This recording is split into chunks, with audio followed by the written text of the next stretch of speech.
तो dear student, पिछले chapter में या फिर पिछले वीडियो में हम लोगों ने देखा कि कंपनी किस प्रकार से किस किस चीज़ों का खेती करवाती थी यहाँ पे। और जो भी खेती करवाई अलग अलग राज्यों में अलग अलग जगहों पे, मतलब कि अलग अलग तरह की खेती करवाई। जैसे कि हम लोग पिछले वीडियो में बात भी किए थे कि कौन कौन सी जगहों पे कौन कौन सी चीज़ों की खेती सबसे ज़्यादा होती थी। ठीक है। तो ये हमको इस बार इस टॉपिक में बात करने की ज़रूरत नहीं है।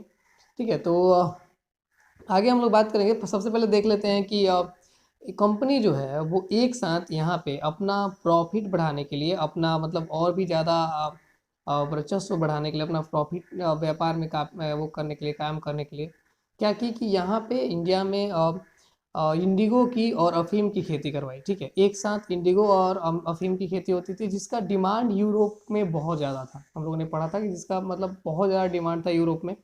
जिसमें एक समय क्या होता है कि इंडिगो की खेती जो है वो बहुत ही ज़्यादा फेमस होती है, बहुत ही ज़्यादा उसका डिमांड बढ़ता है यूरोप के देशों में। ठीक है। यूरोप के देशों में डिमांड इसका इसलिए बढ़ता है ताकि सभी सभी लोग वहाँ पे मतलब जो चाहते हैं वो कि उनकी जो जितने भी उनका लिविंग ऑफ स्टाइल है वो चेंज हो, और इसको अपने कलर्स इस इंडिगो के कलर से अपने कपड़े को डाई करें। ठीक है। और आगे देखते हैं हम लोग कि एक समय ऐसा आता है कि वहाँ के व्यापारियों को तकलीफ होने लगता है इन सारी चीज़ों से, तो वो बोल के अपने गवर्नमेंट से इसको बैन करा देते हैं। यूरोप में बैन हो जाता है। ठीक है। लेकिन जितने भी प्रोफेशनल डायर्स होते हैं वो रेकमेंड्स करते हैं कि सिर्फ और सिर्फ इंडिगो ही एक अच्छा है। ठीक है। और उसके मतलब इसके जगह पे वहाँ पे यूरोप में वोद की खेती होती थी। वोद भी एक तरह का एक तरह का नील के जैसा ही एक कल्टीवेशन है, जिसमें कि मतलब उसको भी कपड़े को डाई करने के लिए यूज किया जाता था। लेकिन उसमें अलग अलग तरह के कलर होने से, उसमें अलग अलग तरह के जो कलर्स होते थे, इसके कारण वो ज़्यादा मार्केट में नहीं आया। ठीक है। उससे कपड़े खराब हो जाते थे, कपड़े पे रंग अच्छा नहीं आता था, क्योंकि उसमें दो रंग थे, वायलेट और ब्लू रंग थे। इसलिए उसमें कपड़े में रंग अच्छा नहीं आता था और तुरंत ही खराब भी हो जाते थे। ठीक है। तो इसमें इन सारी चीज़ों को हमने पढ़ा था लास्ट वीडियो में। अब इस वीडियो में हम लोग देखते हैं कि कैसे कल्टीवेशंस को सुधारा गया, क्या क्या ज़रूरतें पड़ी, और क्या क्या परेशानियां आई इंडिया में यहाँ पे जितने भी कल्टीवेट, और क्या क्या सिस्टम्स रहा जो मतलब कि जिसे कि कंपनी ने यहाँ पे कल्टीवेशन करना शुरू किया, कल्टीवेट किया। ठीक है। तो टॉपिक है कि the problem with knees cultivation. सबसे पहले हम लोग सॉरी सॉरी हमारा टॉपिक है कि how was the Indigo cultivated. ठीक है। इंडिगो को कल्टीवेट कैसे किया जाता था। ठीक है। तो इंडिगो को कल्टीवेट करने के लिए मुख्य रूप से दो तरीके अपनाए गए थे। ठीक है। पहला था नीज कल्टीवेशन और दूसरा था रियोट्स कल्टीवेशन। ठीक है। तो नीज हम लोग यहाँ पे बात करेंगे कि नीज कल्टीवेशंस में क्या होते थे। तो इंडिगो की प्लांटिंग जो करते थे। ठीक है। मान लीजिए कि कोई भी व्यक्ति जो उस समय किसी भी व्यक्ति कंपनी किसी भी व्यक्ति को हायर करती थी या फिर बताती थी कि आपको इंडिगो की खेती करना है, तो उसको ज़मीन देती थी। ठीक है। कंपनी उसको ज़मीन देती थी और बोलती थी कि आपको इस पे इंडिगो की खेती करनी है। ठीक है। मतलब कि नील की खेती करनी है। वहाँ पे वो लोग नील की खेती करते थे। और जमीन की जितनी भी मेंटेनेंस होती थी वो सारा उन्हीं लोग के ऊपर होता था। इसलिए क्या होता था कि मतलब प्रॉब्लम ये आया अंत में चल करके कि जो लोग भी दूसरे किसी के ज़मीन पे नील की खेती करते थे, उससे क्या होता था कि उनको बिल्कुल प्रॉफिट नहीं होता था। एक तो वो क्या करते थे कि सबसे पहले वो लोग नील की खेत जो पेड़ पौधे होते हैं वो क्या होते हैं कि मतलब एक बड़े रूट वाले पौधे होते हैं, जिससे कि एक बार में अगर किसी उपजाऊ भूमि पे लगाया जाता है। ठीक है। तो उपजाऊ भूमि मतलब कि जब उसकी कल्टीवेशन होती है, जब उसको काट लिया जाता है, तो क्या होता है कि उसकी जो मतलब थोड़ा उपजाऊ शक्ति है जो जमीन की, वो खत्म हो जाती है। ठीक है। तो इसके लिए क्या होता था कि इसलिए उनको समस्या आती थी। और उन लोग किसानों को उस समय जब इंडिगो की खेती होती थी, तो उस समय उनको राइस की खेती भी करनी होती थी। इसलिए वो थोड़ा इस पे कम ध्यान देते थे। जिससे कि हम लोग एक बार पढ़ चुके हैं, हम लोग पिछले वीडियो में बात भी किए थे कि एक समय ऐसा था जिससे कि इंडिगो की कम उपज होने लगी थी, और इस पे कंपनी परेशान भी हो गई थी कि इसको कैसे हम लोग और भी सुधारा जा सके। ठीक है।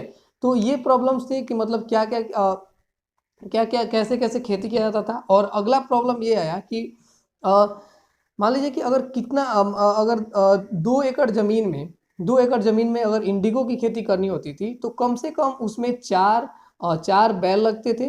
ठीक है, और उनके द्वारा उस पे खेती होती थी, मतलब कि जितना जमीन होता था उससे उससे ज़्यादा मतलब पेयर्स ऑफ मतलब कि बुल्स की ज़रूरत पड़ती थी, जिससे कि मतलब क्या खेती हो सके। ठीक है, तो ये इंडिगो का मतलब ऐसे ऐसे होता था। तो ये कभी कभी इसमें भी समस्या आती थी किसानों को कि जो उस समय मतलब क्या होते थे कि बुल्स मिलते ही नहीं थे कहीं भी। इसलिए नहीं मिलते थे कि बहुत ज़्यादा तो बिजी रहते थे कि अपने राइस की कल्टीवेशन हो सके, राइस की खेती हो सके, और उसके बाद फ्री होते थे तो मतलब इसमें ला के रख दिया जाते। तो ऐसा समस्या आया, तो क्या किया कि एक बार कंपनी ने क्या किया कि स्लेव रिवोल्ट चलाया। वहाँ से अमेरिका से कुछ लोगों को पकड़ के लाया।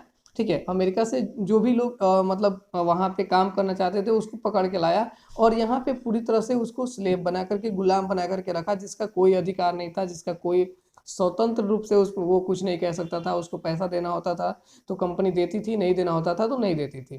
ठीक है, इस तरीके से मतलब क्या हुआ कि अमेरिका फिर एक बार ऐसे जो अमेरिका से स्लेब आए थे, उन स्लेब उन स्लेब ने क्या किया कि मतलब एक बार उस उनके खिलाफ क्या बोला, धरना कर दिया। एक बार उनके खिलाफ जो क्या हुआ कि एक रिवोल्ट चलाया, और रिवोल्ट चलाने के बाद जो क्या हुआ कि वो स्लेवरी मतलब टोटल खत्म हो गया। जितने भी वहाँ पे स्लेब थे, उनके जितने भी मजदूर थे वो यहाँ से चले गए। ठीक है, और वो दूसरी जगह जा करके अपना कल्टीवेशन करने लगे, अपनी खेती करने लगे, अपना जीविका चलाने लगे। ठीक है, तो इसी में दूसरा टॉपिक है the problem with knees cultivation. Knees cultivation के साथ साथ क्या प्रॉब्लम्स है, अभी हम लोग ने कुछ प्रॉब्लम्स डिस्कस कर लिया है कि क्या क्या नीज कल्टीवेशन के साथ प्रॉब्लम आता था। जैसे कि ज़मीन जितना चाहिए होता था उससे ज़्यादा उसमें काम करने के लिए जो बैल होते थे उसकी ज़रूरत पड़ती थी, या फिर मतलब कि और प्रॉब्लम ये भी आता था कि अगर एक बार ज़मीन पे, किसी भी उपजाऊ ज़मीन पे अगर उसमें लगा दिया जाता था नील को, तो उसमें क्या होता था कि उसकी पूरी उर्वरता शक्ति समाप्त हो जाती थी, और उस पर फिर दोबारा फसल उगाने में बहुत समस्या होता था। इसलिए इससे किसान बहुत ज़्यादा परेशान रहते थे। ठीक है, तो क्या किया जाता था कि जो भी यहाँ पे कुछ लोगों, कंपनी क्या है, कंपनी ये चाहती थी कि, और एक एक तरह से प्रॉब्लम हुआ कि कंपनी चाहती थी कि जितने भी नील की खेती होती है, जितने भी इंडिगो की खेती होती है, वो कंपनी के आसपास ही हो। ठीक है, अगर कंपनी के आसपास वो नील की खेती नहीं होती है तो उनसे उनको ज़्यादा फायदा नहीं होता है। कंपनी के पास खेती होने से इससे उनका ये फ़ायदा होता था कि वो लोग क्या करते थे कि उनका ट्रांसपोर्ट का खर्चा बच जाता था, और इसी तरीके से बहुत सारे वो लोग अपने फसलों की देखभाल भी अपने तरीके से कर पाते थे। ठीक है, तो इसी तरह के बहुत सारे फायदे थे जो कि उनको चाहते थे कि कंपनी के पास लगाया जाए। लेकिन एक बार में एक उपजाऊ भूमि जो है वो खत्म हो जाती थी, जिसके कारण क्या होता था कि वो नहीं हो पाता था। ठीक है, तो अगला हम लोग देखते हैं अगला टॉपिक क्या है। और आप इस टॉपिक्स को जो भी हम लोग टॉपिक्स पढ़ा रहे हैं, इस टॉपिक को आप लोग नोट्स में बनाइएगा, और नोट्स में बनाते समय जो हम लोग टॉपिक, जो आप ये वीडियो देखने के बाद क्या कीजिएगा कि अपना बुक जो जो है उसको एक बार जरूर रीडिंग दीजिएगा सारे टॉपिक्स को। जैसे ही आप लोग उसको रीडिंग देंगे, आपको टोटल चीज़ें समझ में आ जाएंगी कि क्या क्या चीज़ें हैं। ठीक है, तो इसी तरीके से अगला है कि indigo go on the land of ryots. अब क्या होता था कि रियोट्स कैसे होते थे, रियोट्स से खेती, अभी हम लोगों ने देखा कि नीज कल्टीवेशन, अब देखेंगे रियोट्स कल्टीवेशन क्या होता था। ठीक है, तो हम लोगों ने पिछले कुछ आप लोगों को शायद याद हो, तो पहले ही कुछ वीडियो में हम लोग डिस्कस कर चुके हैं कि रियोट्स कौन होते थे। रियोट्स वो होते थे जो कि अपने जमीन के मालिक होते थे। ठीक है, जमींदार जिसको भी कह लीजिए अपने भाषा में। ठीक है, तो जमींदार जिसके पास अपनी भूमि होती थी, और उस भूमि पे खेती करके वो लोग क्या करते थे कि अपना जीविका चलाते थे, और उसी भूमि से उनको क्या करते थे, कंपनी को टैक्स भी पे करते थे, रेवेन्यू भी देते थे। ठीक है, तो ये काम था रियोट्स का, मतलब ये सारी चीज़ें ऐसे ही होती थी।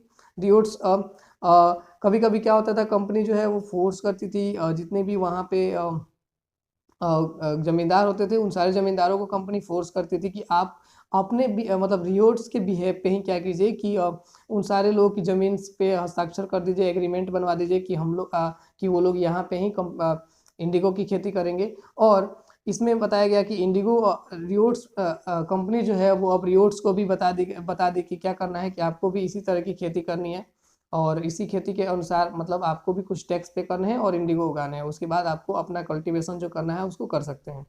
ओके, तो मिलते हैं फिर दूसरे वीडियो में।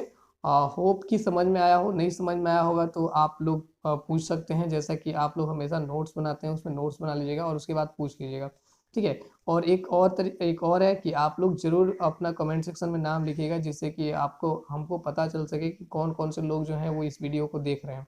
ओके, और सी यू सून।